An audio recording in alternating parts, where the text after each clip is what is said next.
Dear viewers, আপনারা যে যেখান থেকে দেখছেন এবং শুনছেন আপনাদের সবাইকে স্বাগত জানাচ্ছি। আমি সুকুমার সেন। আজকে আমরা শিক্ষক নিবন্ধন পরীক্ষার প্রস্তুতির বাংলা বিষয়ের তৃতীয় পার্ট নিয়ে আলোচনা করব। আপনারা জানেন, আসার মতো অত্যন্ত গুরুত্বপূর্ণ প্রশ্ন নিয়ে আমরা এই ভিডিওগুলো সাজাচ্ছি, তো অবশ্যই প্রথম থেকে শেষ অবধি মনোযোগ সহকারে দেখবেন। স্ক্রিনে প্রথম প্রশ্নটি দেখতে পাচ্ছেন, বলা হচ্ছে কনজিউমার গুডস এর উপযুক্ত বাংলা পরিভাষা কি? আমি আবার পড়ছি, কনজিউমার গুডস এর উপযুক্ত বাংলা পরিভাষা কি? সঠিক উত্তর ভোগ্য পণ্য।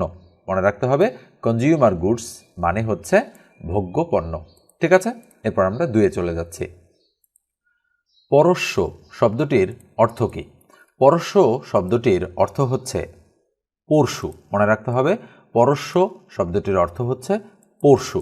এখানে বানানগত কিছু রকম ফের রয়েছে। যদি এই যে তালেবস্য এখানে রয়েছে, এই পরশ্য বানানের শেষে বয়ে যুক্ত যে তালেবস্য রয়েছে, এটা যদি দন্তস্ব হইতো তাহলে উত্তর হতো কিন্তু পরের ধন বা অন্যের সম্পত্তি আমরা বলতে পারি যেটাকে, তখন উত্তর হতো এটা। কিন্তু যদি তালেবস্য থাকে তাহলে এটার উত্তর হবে পরশু। খুবই ভালো করে মনে রাখতে হবে, পরশ্য তালেবস্য থাকলে তার উত্তর হবে পরশু, আর যদি দন্তস্ব থাকে এখানে তাহলে তার সঠিক উত্তর কত হবে, কি হবে? পরের ধন। ঠিক আছে। বাংলা ভাষায় শব্দ সাধন হয় না নিম্নের কোন উপায়ে? বাংলা ভাষায় শব্দ সাধন হয় না লিঙ্গ পরিবর্তন দ্বারা। খুবই ভালো করে মনে রাখতে হবে যে বাংলা ভাষায় শব্দ সাধন হয় না নিম্নের কোন উপায়ে? সঠিক উত্তর হচ্ছে লিঙ্গ পরিবর্তন দ্বারা। লবণ শব্দের বিশেষ্য কোনটি? লবণ শব্দের বিশেষ্য হচ্ছে নুন। লবণ শব্দটির বিশেষ্য কোনটি? সঠিক উত্তর হচ্ছে নুন। 5 নম্বরে বলা হচ্ছে, নিচের কোন শব্দটি প্রত্যয় সাধিত? খণ্ডিত শব্দটি প্রত্যয় সাধিত। আমি আবার পড়ছি, নিচের কোন শব্দটি প্রত্যয় সাধিত? সঠিক উত্তর হচ্ছে খণ্ডিত। দ্বৈপায়ন শব্দের শুদ্ধ সন্ধিবিচ্ছেদ কোনটি? দ্বৈপায়ন শব্দের শুদ্ধ সন্ধিবিচ্ছেদ হচ্ছে দীপ যোগ অয়ন। মনে রাখতে হবে, আয়ন নয়, দীপ যোগ অয়ন হচ্ছে দ্বৈপায়ন। তাম্বুল রাতুল হইল অধর পরশে, অর্থ কি? অর্থ হচ্ছে ঠোঁটের পরশে পান লাল হলো। তাম্বুল রাতুল হইল অধর পরশে, অর্থ হচ্ছে ঠোঁটের পরশে পান লাল হলো। 8 নম্বরে বলা হচ্ছে, যা কখনো নষ্ট হয় না বাক্যটির সংকুচিত রূপ অবিনশ্বর। যা কখনো নষ্ট হয় না বাক্যটির সংকুচিত রূপ হবে অবিনশ্বর। অর্থবাচকতা নাই নিচের কোনটির? কারকের, উপসর্গের, অনুসর্গের নাকি ধাতুর? অর্থবাচকতা নাই উপসর্গের। মনে রাখতে হবে, উপসর্গের অর্থবাচকতা নেই। ভাষার ক্ষুদ্রতম ভাষিক একক কি? সঠিক উত্তর হচ্ছে ধ্বনি। ভাষার ক্ষুদ্রতম ভাষিক এককের নাম হচ্ছে ধ্বনি। উৎসগত দিক থেকে শব্দ কত প্রকার? 3, 4, 5 নাকি 6 প্রকার? সঠিক উত্তর হচ্ছে 5 প্রকার। উৎসগত দিক থেকে শব্দ হচ্ছে 5 প্রকার। বিদেশি উপসর্গ দিয়ে গঠিত শব্দ কোনটি? এখানে শব্দ বানানটা ভুল রয়েছে, আমি একটু ঠিক করে দিচ্ছি। বেকার হচ্ছে বিদেশি উপসর্গ দিয়ে গঠিত শব্দ। বিদেশি উপসর্গ দিয়ে গঠিত শব্দ কোনটি? সঠিক উত্তর হচ্ছে বেকার। কোনটি সন্ধির নিপাতনে সিদ্ধ হয়েছে? সঠিক উত্তর হচ্ছে গবাক্ষ। গবাক্ষ এটি নিপাতনে সিদ্ধ হয়েছে। 10 মিলে করি কাজ, 10 কোন কারকে কোন বিভক্তি? সঠিক উত্তর হচ্ছে কর্তৃকারকে সপ্তমী বিভক্তি। 10 মিলে করি কাজ, 10 কোন কারকে কোন বিভক্তি? কর্তৃকারকে সপ্তমী বিভক্তি। নাল অ্যান্ড ভয়েড এর বাংলা পরিভাষা হচ্ছে বাতিল। নাল অ্যান্ড ভয়েড এর বাংলা পরিভাষা হচ্ছে বাতিল। হেড মৌলভী কোন কোন ভাষার শব্দযোগে গঠিত হয়েছে? সঠিক উত্তর হচ্ছে ইংরেজি প্লাস ফার্সি। হেড মৌলভী কোন কোন ভাষার শব্দযোগে গঠিত হয়েছে? সঠিক উত্তর হচ্ছে ইংরেজি যোগ ফার্সি। রবীন্দ্র এর সঠিক সন্ধিবিচ্ছেদ কোনটি? মনে রাখতে হবে, রবি যোগ ইন্দ্র, রয়ের পরে রস্বইকার রয়েছে, রবি যোগ ইন্দ্র, রবীন্দ্র, এটি হচ্ছে এর সঠিক সন্ধিবিচ্ছেদ। এ যে আমাদের চেনা লোক বাক্যে চেনা কোন পদ? চেনা হচ্ছে বিশেষণ পদ। মনে রাখতে হবে, চেনা হচ্ছে এখানে বিশেষণ পদ। প্রকর্ষ শব্দের সমার্থক শব্দ উৎকর্ষ। প্রকর্ষ শব্দটির সমার্থক শব্দ হচ্ছে উৎকর্ষ। ইপিক শব্দের পরিভাষা কি? ইপিক শব্দের পরিভাষা হচ্ছে মহাকাব্য। আমরা জানি ইপিক মানে হলো মহাকাব্য। ইনকিলাব শব্দের অর্থ কি? ইনকিলাব শব্দের অর্থ হচ্ছে বিপ্লব। ইনকিলাব শব্দের অর্থ হচ্ছে বিপ্লব। প্রপরা কোন ধরনের উপসর্গ? প্রপরা সংস্কৃত উপসর্গ। মনে রাখতে হবে প্রপরা সংস্কৃত উপসর্গ। ডক্টর মোহাম্মদ শহীদুল্লাহর মতে চর্যাপদের ভাষা নিচের কোনটি? ব্রজবুলি, জগাখিচুড়ি, সন্ধ্যা ভাষা নাকি বঙ্গ কামরূপী? সঠিক উত্তর হচ্ছে বঙ্গ কামরূপী। ডক্টর মোহাম্মদ শহীদুল্লাহর মতে চর্যাপদের ভাষা হচ্ছে বঙ্গ কামরূপী। বাবা শব্দের উৎস ভাষা কোনটি? অর্থাৎ বাবা শব্দটি কোন ভাষা থেকে এসেছে? মনে রাখতে হবে এটি তুর্কি ভাষা থেকে বাংলা ভাষায় এসেছে। বাবা হচ্ছে তুর্কি শব্দ, মা হচ্ছে তদ্ভব শব্দ। কোনটি বাগধারা বোঝায়? চৈত্র সংক্রান্তি, পৌষ সংক্রান্তি, শিরে সংক্রান্তি নাকি শিব সংক্রান্তি? বাগধারা বোঝায় শিরে সংক্রান্তি। মানে কি? মানে হচ্ছে আসন্ন বিপদ। নীর শব্দের সমার্থক কোনটি? নীর শব্দের সমার্থক হচ্ছে বাড়ি। মনে রাখতে হবে নীর এই শব্দটির সমার্থক শব্দ হচ্ছে বাড়ি। ২৭ নম্বরে বলা হচ্ছে পর্তুগিজ শব্দ কোনটি? বালতি, টেবিল, চেয়ার, শরবত। মনে রাখতে হবে বালতি হচ্ছে একটা পর্তুগিজ শব্দ। ২৭ বলা হচ্ছে পর্তুগিজ শব্দ কোনটি? সঠিক উত্তর হচ্ছে বালতি। ২৮ নম্বরে বলা হচ্ছে কোনটি শুদ্ধ? আকাঙ্ক্ষা বানান। আকাঙ্ক্ষা সবগুলোই আকাঙ্ক্ষা, কিন্তু সঠিক বানান হচ্ছে উয় যুক্ত ক্ষয় আকার। আমরা কিন্তু এই বানানটা অনেকেই ভুল করে থাকি। আমরা কিন্তু লিখি হচ্ছে অনেক সময় হচ্ছে এই যুক্তক্ষয় এখানে না দিয়ে আমরা কিন্তু এখানে খ দিয়ে দিই। ঠিক আছে, এই জায়গায় কিন্তু আমাদের ভুলটা হয়ে যায়। তো একটু ভালো করে মনে রাখতে হবে আকাঙ্ক্ষা বানান হচ্ছে সরেয়া কয় আকার, উয় যুক্ত ক্ষয় আকার। ঠিক আছে। ২৯ নম্বরে বলা হচ্ছে শুদ্ধ শব্দ কোনটি? সবগুলোই সান্ত্বনা। মনে রাখতে হবে সেকেন্ড যে অপশনটা রয়েছে দন্ত নয় তয় ব, এই অপশনটাই সঠিক, অর্থাৎ নিচে ব ফলা রয়েছে। ঠিক আছে, এটা হলো সান্ত্বনা এর শুদ্ধ বানান। কেবল দর্শন ব্যাসবাক্যটি কোন সমাসের অন্তর্ভুক্ত? মনে রাখতে হবে এটি হচ্ছে নিত্য সমাসের অন্তর্ভুক্ত। কেবল দর্শন ব্যাসবাক্যটি কোন সমাসের অন্তর্ভুক্ত? সঠিক উত্তর হচ্ছে নিত্য সমাস। অপদেবতা শব্দে অপ উপসর্গটি কি অর্থে ব্যবহৃত হয়েছে? মন্দ অর্থে। মনে রাখতে হবে অপদেবতার অপ উপসর্গটি ব্যবহৃত হয়েছে মন্দ অর্থে। তার মানে দেবতা মানে হচ্ছে মানে খুবই পবিত্র একটা জিনিস, ভালো একটা জিনিস, আর অপদেবতা মানে খারাপ একটা জিনিস। এই জন্য মন্দ অর্থে সেটা ব্যবহৃত হয়েছে এখানকার অপ উপসর্গ হিসেবে যুক্ত হওয়ার পরে। ঠিক আছে। নিচের বাক্যে নিম্নরেখ শব্দগুলো কিসের উদাহরণ? রাশি রাশি, ভাড়া ভাড়া, ধান কাটা হলো সারা। এখানে রাশি রাশি ভাড়া ভাড়া এটা হচ্ছে নির্ধারক সর্বনাম। মনে রাখতে হবে রাশি রাশি ভাড়া ভাড়া এটা হচ্ছে নির্ধারক সর্বনাম। ঠিক আছে। লঙ্কা পায়রা বাগধারাটির সঠিক অর্থ কোনটি? লঙ্কা পায়রা বাগধারাটির সঠিক অর্থ হচ্ছে ফুলবাবু। লঙ্কা পায়রা মানে হচ্ছে ফুলবাবু। অব্লিগেটরি শব্দটির পারিভাষিক শব্দ নিচের কোনটি? অব্লিগেটরি শব্দটির পারিভাষিক শব্দ হচ্ছে বাধ্যতামূলক। মনে রাখতে হবে অব্লিগেটরি মানে হচ্ছে বাধ্যতামূলক। A bad Walkman quarrel with his tools মানে নাচতে না জানলে উঠোন বাঁকা। এটা আমরা অনেকেই জানি। এই ধরনের বাংলায় রূপান্তর অর্থাৎ ইংলিশ টু বেঙ্গলি আমাদের কিন্তু পরীক্ষায় আসে। এগুলোকে ইংরেজিতে প্রভাবস বলা হয়। A bad Walkman quarrel with his tools এটা হচ্ছে নাচতে না জানলে উঠোন বাঁকা। চানাচুর কোন ভাষার শব্দ? চানাচুর হচ্ছে হিন্দি শব্দ। মনে রাখতে হবে চানাচুর হলো হিন্দি শব্দ। কোনটি শুদ্ধ বানান? সঠিক উত্তর হচ্ছে তিতিক্ষা। কোনটি শুদ্ধ বানান? ক নম্বর অপশনে তিতিক্ষা বানানে দুইটাই রস্বইকার। ঠিক আছে। সমাসবদ্ধ পদগুলো বিচ্ছিন্ন করে দেখানোর জন্য কোন চিহ্ন বসে? সঠিক উত্তর হচ্ছে হাইফেন বসে। সমাসবদ্ধ পদগুলো বিচ্ছিন্ন করে দেখানোর জন্য কোন চিহ্ন বসে? সঠিক উত্তর হচ্ছে হাইফেন।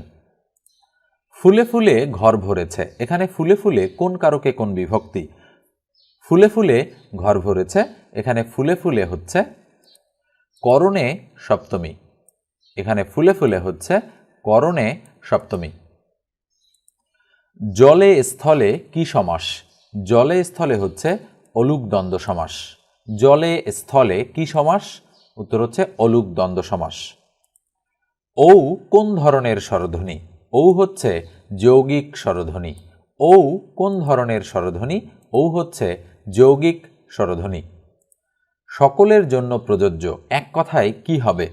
সকলের জন্য প্রযোজ্য এক কথায় হবে সর্বজনীন। বানানটা খেয়াল করতে হবে, শয়ের পরে কিন্তু আকার নেই, না হলে কিন্তু উচ্চারণ হতো সার্বজনীন। এটার উচ্চারণ হচ্ছে সর্বজনীন।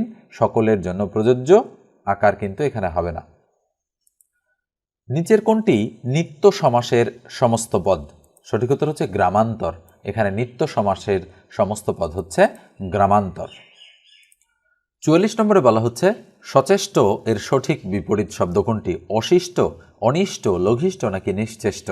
সঠিক উত্তর হচ্ছে সচেষ্ট এর সঠিক বিপরীত শব্দ নিশ্চেষ্ট। গায়ক শব্দটির সঠিক প্রকৃতি প্রত্যয় কোনটি? গায়ক শব্দটির সঠিক প্রকৃতি প্রত্যয় হচ্ছে গই যোগ নক। সঠিক উত্তর হচ্ছে গায়ক। গই যোগ নক। প্রসূন এর প্রতিশব্দ কোনটি? ভ্রমর, পক্ষী, পুষ্প নাকি ফল? প্রসূন এর প্রতিশব্দ হচ্ছে পুষ্প। চর্যাচর্য বিনিশ্চয় এর অর্থ কি? কোনটি চর্যাগান আর কোনটি নয়, কোনটি আচরণীয় আর কোনটি নয়, কোনটি চরাচরের আর কোনটি নয়, কোনটি আচার্যের আর কোনটি নয়। এখানে একটা সঠিক উত্তর রয়েছে, হচ্ছে কোনটি আচরণীয় আর কোনটি নয়। তার মানে বি নম্বর বা খ নম্বর অপশনটি আমাদের এখানে কিন্তু রাইট। ওকে, চর্যাচর্য বিনিশ্চয় এর অর্থ হচ্ছে কোনটি আচরণীয় আর কোনটি নয়। ৪৮ নম্বরে বলা হচ্ছে কাস্টম শব্দের পরিভাষা কোনটি যথার্থ? কাস্টম শব্দের পরিভাষা হচ্ছে প্রথা। কাস্টম মানে হচ্ছে প্রথা। খুব ভালো করে মনে রাখতে হবে, কাস্টম শব্দের পরিভাষা হচ্ছে প্রথা। ব্যাকরণের মূল উদ্দেশ্য হল ভাষাবহ সৃষ্টি করা, ভাষার ইতিহাস বর্ণনা করা, ভাষাকে জানা ও বুঝা, ভাষার মাধুর্য তুলে ধরা। বানান কিছুটা ভুল রয়েছে, তো আমি একটু বানানগুলো ঠিক করে দিচ্ছি। এখানে সঠিক উত্তর হচ্ছে ব্যাকরণের মূল উদ্দেশ্য হচ্ছে ভাষাবহা সৃষ্টি করা। ঠিক আছে। সাধু ভাষা সাধারণত কোথায় অনুপযোগী? সাধু ভাষা নাটকের সংলাপে অনুপযোগী। এই প্রশ্নটা কিন্তু বারবার আসতে দেখা যায় বিভিন্ন চাকরির পরীক্ষায়। সাধু ভাষা সাধারণত কোথায় অনুপযোগী? সঠিক উত্তর হচ্ছে নাটকের সংলাপে। আপনারা যারা শিক্ষক নিবন্ধন পরীক্ষা দিবেন সামনে, অর্থাৎ মার্চ মাসের 15 তারিখ আপনাদের পরীক্ষা অনুষ্ঠিত হবে স্কুল, স্কুল 2 এবং কলেজ পর্যায়ে। যারা আপনারা সাজেশন খুঁজছেন, অর্থাৎ এতদিন যা পড়েছেন সেটা তো পড়েছেনই, এখন বর্তমানে একটা সাজেশন ফলো করে গুরুত্বপূর্ণ প্রশ্নগুলো পড়ে আপনারা পরীক্ষার হল পর্যন্ত যেতে চাচ্ছেন, তো ঠিক সেই আয়োজনটার জন্য আজকে আমার আপনাদের সঙ্গে কথা বলা, সরাসরি কথা বলা। তো নিশ্চয়ই আপনারা ম্যাথ মজা চ্যানেলে দীর্ঘদিন ধরে ভিডিও দেখেন অথবা দেখেন না, আজকে প্রথম দেখছেন, তাদের সবার উদ্দেশ্যেই বলছি যে যদি বাংলা, ইংরেজি, গণিত এবং সাধারণ জ্ঞানের আপনারা সাজেশন নিতে চান আমার কাছে, এবং জিস্ট সাজেশন, যতটুকু না পড়লেই নয় ততটুকু সাজেশন যদি নিতে চান, তাহলে স্ক্রিনে দেওয়া নম্বরে আপনারা বিকাশ করবেন 200 টাকা, অথবা এই নম্বরেই নগদ খোলা রয়েছে, নগদে আপনারা 200 টাকা সেন্ড করে আমাকে মেসেজ করবেন বা হোয়াটসঅ্যাপ করবেন। আমি হোয়াটসঅ্যাপ নাম্বারটাও দিয়ে দিচ্ছি নিচের দিকে, দেখেন এটা হচ্ছে হোয়াটসঅ্যাপ নাম্বার। এই নাম্বারে কিন্তু আপনারা বিকাশ বা নগদে সেন্ড মানি করবেন না, করবেন উপরের নম্বরটাতে। ঠিক আছে, আপনারা উপরের নম্বরে সেন্ড মানি করে তারপরে আমাকে জানাই দিবেন যে এত নম্বর থেকে 200 টাকা আমি বিকাশ করেছি বা নগদ করেছি, আমাকে সাজেশনের কপিগুলো দিয়ে দেন, এবং অবশ্যই সেগুলো পিডিএফ কপি হবে। আরও একটা আমি অ্যাড করি, যদি এই পিডিএফ আপনারা নেয়ার সাথে সাথে যদি আপনারা মনে করেন যে আমার মডেল টেস্ট দেওয়ার প্রয়োজন, পূর্ণাঙ্গ মডেল টেস্ট 100 নম্বরের প্রতিটা মডেল টেস্ট, এটা যদি দেওয়ার প্রয়োজন মনে করেন, তাহলে আপনারা 14টা মডেল টেস্ট দিতে পারবেন, এবং লাইভে অর্থাৎ প্রতিদিন এই যে কদিন রয়েছে শিক্ষক নিবন্ধনের পূর্ব পর্যন্ত, এই কদিন রাত 8:30 থেকে রাত 10টা অবধি আমি লাইভে থাকব। আপনারা আমার সঙ্গে সরাসরি কথা বলতে পারবেন আপনাদের বিভিন্ন সমস্যা নিয়ে। ঠিক আছে। আর আরেকটা বিষয় একটু বলি ছোট্ট করে, যে ম্যাথের একটা বেসিক কোর্স, অর্থাৎ 0 থেকে প্রো লেভেল অবধি আপনারা এই কোর্সে শিখতে পারবেন। মোট 120 দিন ব্যাপী সেই কোর্সটা হচ্ছে সামনেই লঞ্চ করা হবে। আপনারা যারা সেই কোর্সটাতে জয়েন করতে চান, তারাও হচ্ছে আমাকে হোয়াটসঅ্যাপে নক দিয়ে রাখেন যে আমি সেই কোর্সটাতে জয়েন করতে চাই। সেই কোর্সের ফি কিন্তু 2000 টাকা। ঠিক আছে, তাহলে আর কথা না বাড়েই দেখা হবে পরবর্তী কোনো সময়ে। সে পর্যন্ত ভালো থাকবেন, সুস্থ থাকবেন। ধন্যবাদ সবাইকে। নৈসর্গিক এর বিপরীতার্থক শব্দ কোনটি? এখানে শব্দ হয়েছে, তো আমি একটু কারেকশন করে দিচ্ছি। নৈসর্গিক মানে কি? এর বিপরীত শব্দ কি? নৈসর্গিক এর বিপরীতার্থক শব্দ হচ্ছে কৃত্রিম। মনে রাখতে হবে নৈসর্গিক এর বিপরীতার্থক শব্দ কি? কৃত্রিম। মার্জার অর্থ কি? মার্জনাকারী, বেড়াল, কাক, কুকুর। মার্জার শব্দটির অর্থ হচ্ছে বেড়াল। মনে রাখতে হবে মার্জার মানে হচ্ছে বেড়াল। কোন বাক্যটি শুদ্ধ? আপনি সপরিবারে আমন্ত্রিত, তার কথা শুনে আমি আশ্চর্যান্বিত হলাম, তোমার পরশ্রী কাতরতায় আমি মুগ্ধ, সেদিন থেকে তিনি সেখানে আর যায় না। সঠিক উত্তর হচ্ছে তার কথা শুনে আমি আশ্চর্যান্বিত হলাম। সঠিক কোন বাক্যটি শুদ্ধ? তার কথা শুনে আমি আশ্চর্যান্বিত হলাম। বাক্য সংকোচন করুন। চক্ষু দ্বারা গৃহীত। সঠিক উত্তর হচ্ছে চাক্ষুষ। চক্ষু দ্বারা গৃহীত এর সঠিক উত্তর চাক্ষুষ। সন্ধি বিচ্ছেদ করুন। পনির। পনির শব্দটির সন্ধি বিচ্ছেদ হচ্ছে পনি যোগ এর। পনির শব্দটির সন্ধি বিচ্ছেদ হচ্ছে পনি যোগ এর, পনির। বৃষ্টি পরে টাপুর টুপুর কোন ধরনের শব্দ? বৃষ্টি পরে টাপুর টুপুর ধন্যাত্মক দ্বিরুক্তি। মনে রাখতে হবে বৃষ্টি পরে টাপুর টুপুর এখানে ধন্যাত্মক দ্বিরুক্তি। শুদ্ধ বাক্য নির্দেশ করুন। দৈন্যতা প্রশংসনীয় নয়, দীনতা প্রশংসনীয় নয়, দৈন্যতা নিন্দনীয়, দৈন্যতা অপ্রশংসনীয়। সঠিক উত্তর হচ্ছে দীনতা প্রশংসনীয় নয়। তার মানে খ নম্বর অপশনটি এক্ষেত্রে রাইট। দীনতা প্রশংসনীয় নয়, এটি হচ্ছে সঠিক বাক্য। মিনের মতো অক্ষিজার কোন সমাস? সমানাধিকরণ বহুব্রীহি, ব্যতিহার বহুব্রীহি, অলুক বহুব্রীহি নাকি মধ্য পদলোপী বহুব্রীহি? সবগুলোই বহুব্রীহি। খুবই কঠিন একটা প্রশ্ন। মিনের মতো অক্ষিজার সঠিক উত্তর হচ্ছে মধ্য পদলোপী বহুব্রীহি। খুব ভালো করে মনে রাখতে হবে, এই ধরনের প্রশ্ন কিন্তু পরীক্ষায় চলে আসে। মিনের মতো অক্ষিজার কোন সমাস? মধ্য পদলোপী বহুব্রীহি। গণনাবাচক শব্দ কোনগুলো? সঠিক উত্তর হচ্ছে 1, 2। বানান করে করে 1, 2 এগুলো হচ্ছে কি বাচক? গণনাবাচক শব্দ। এই বিভিন্ন বাচক অর্থাৎ তারিখবাচক, গণনাবাচক এই শব্দগুলো থেকে পরীক্ষায় প্রশ্ন কিন্তু আসে, একটু ভালো করে দেখবেন আপনারা। মার্তণ্ড শব্দের অর্থ কি? মার্তণ্ড শব্দের অর্থ হচ্ছে সূর্য। মনে রাখতে হবে মার্তণ্ড শব্দটির অর্থ হচ্ছে সূর্য। আগ্রম বাগ্রম বাগধারার অর্থ কি? আগ্রম বাগ্রম বাগধারার অর্থ হচ্ছে অর্থহীন কথা। আগ্রম বাগ্রম বাগধারার অর্থ হচ্ছে অর্থহীন কথা। কোনটি দ্বিরুক্ত শব্দ? মান্য, স্মরণ, শনশন, স্বতন্ত্র। সঠিক উত্তর হচ্ছে দ্বিরুক্ত শব্দ শনশন। চাঁদ মুখের ব্যাসবাক্য হল চাঁদ মুখের ন্যায়, চাঁদের মতো মুখ, চাঁদ মুখ যার, চাঁদ রূপ মুখ। সঠিক উত্তর হচ্ছে চাঁদের মতো মুখ। চাঁদ মুখের ব্যাসবাক্য হল চাঁদের মতো মুখ। যা চেটে খাওয়ার যোগ্য। চস্য, চর্ব, লেজ্জ, পেয়। সঠিক উত্তর হচ্ছে লেজ্জ। মনে রাখতে হবে যা চেটে খাওয়ার যোগ্য সেটা হচ্ছে লেজ্জ।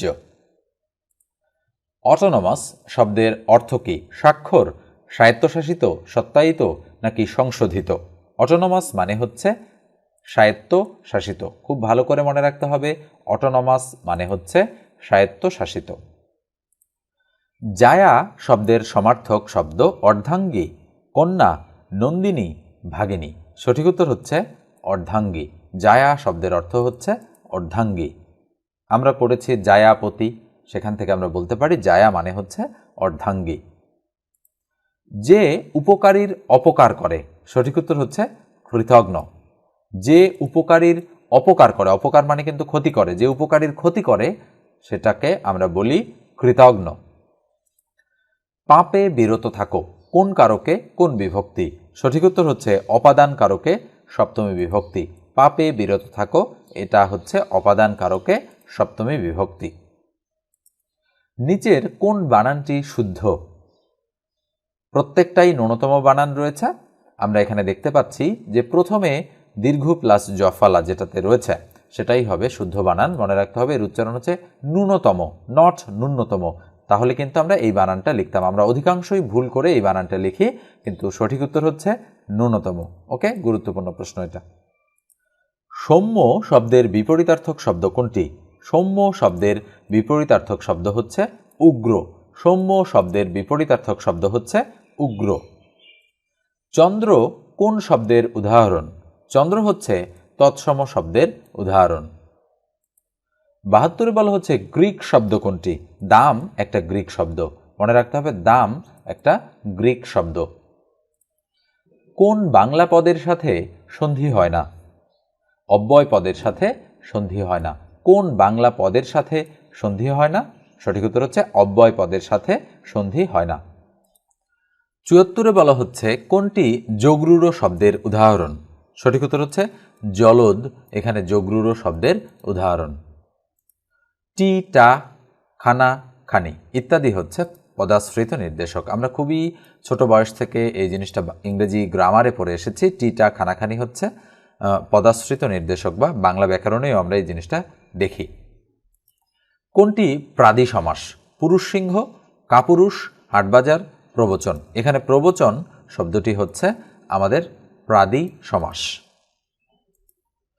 ফর গুড এর সঠিক অর্থ কোনটি? ফর গুড এর সঠিক অর্থ হচ্ছে চিরতরে। মনে রাখতে হবে ফর গুড অর্থ হলো চিরতরে। ওরে বাছা মাতৃকোষে রতনের রাজি। বাছা শব্দটি তৎসম, তদ্ভব, দেশি নাকি অর্ধ তৎসম? সঠিক উত্তর হচ্ছে তদ্ভব। এখানে বাছা শব্দটা হচ্ছে তদ্ভব। চকিত হইয়া এর চলিত রূপ চকিত হয়ে, চকিত হইয়া, চকিতে নাকি চমকে? সঠিক উত্তর হচ্ছে চমকে। চকিত হইয়া এর চলিত রূপ হচ্ছে চমকে। খিড়কি শব্দের বিপরীতার্থক শব্দ কোনটি? চিলেকোঠা, গুপ্তপথ, বাতায়ন, সিংহদ্বার। খিড়কি শব্দটির বিপরীতার্থক শব্দ হচ্ছে সিংহদ্বার। মৃগ শিশু শব্দটির ব্যাস বাক্য কোনটি? মৃগের শিশু, শিশুরূপ মৃগ, মৃগীর শিশু, শিশুর যে মৃগ। সঠিক উত্তর হচ্ছে মৃগীর শিশু শব্দটি, এটা হচ্ছে মৃগ শিশুর ব্যাস বাক্য। ঠিক আছে। বাংলা বর্ণমালায় মাত্রাবিহীন বর্ণের সংখ্যা কয়টি? বাংলা বর্ণমালায় মাত্রাবিহীন বর্ণের সংখ্যা হচ্ছে 10টি। মনে রাখতে হবে বাংলা বর্ণমালায় মাত্রাবিহীন বর্ণের সংখ্যা কয়টি? সঠিক উত্তর হচ্ছে 10টি। মেধাবী শব্দটির সঠিক প্রকৃতি ও প্রত্যয় কোনটি? মেধাবী শব্দটির সঠিক প্রকৃতি ও প্রত্যয় হচ্ছে মেধা যোগ বিন। এটা হলো মেধাবী। মেধা যোগ বিন হচ্ছে মেধাবী। সে কোন পুরুষ? সে হচ্ছে এখানে প্রথম পুরুষ। সে কোন পুরুষ?